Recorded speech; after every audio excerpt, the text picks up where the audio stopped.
Alkitab itu palsu. Yesus itu bukan Tuhan. Ya, sungguh sangat banyak orang yang setelah membedah isi Alkitab menemukan banyak kejanggalan, kontradiksi atau paradoks antar ayat yang satu dengan yang lain. Cerita-cerita hayalan yang tidak masuk akal sehat dan tidak ilmiah sama sekali. Yesus juga hanya manusia biasa yang jangankan menjadi Tuhan, bahkan menjadi nabi saja terlalu hebat. Karena kisah hidupnya tidak ada yang hebat dan patut diteladani, apalagi oleh manusia modern yang cerdas. Sesungguhnya saya tidak peduli apakah orang mau mengatakan apa tentang Alkitab dan Yesus. Apakah mempercayainya atau menghinanya, karena itu bukan urusan saya. Melainkan orang itu dengan Tuhan Yesus.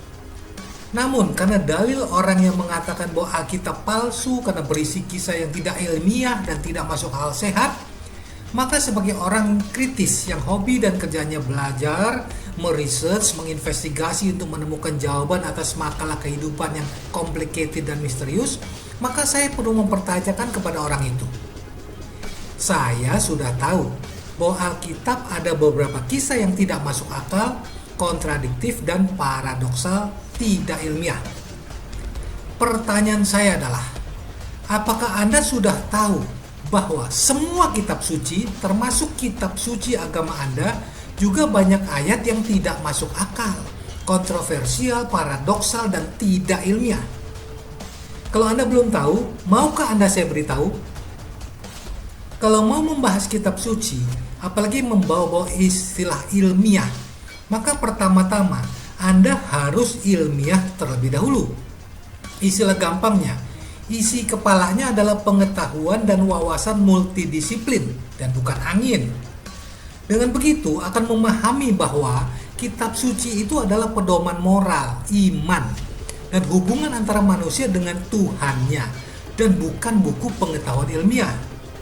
Kedua, memahami konteks bahwa kitab suci itu awalnya dimaksudkan untuk umat yang terpaut ribuan tahun dengan zaman sekarang. Sehingga kosakata, istilah, dan pengajarannya disesuaikan dengan manusia zaman itu. Kalau Anda bandingkan dengan zaman digital teknologi seperti sekarang, tentu terkesan tidak ilmiah.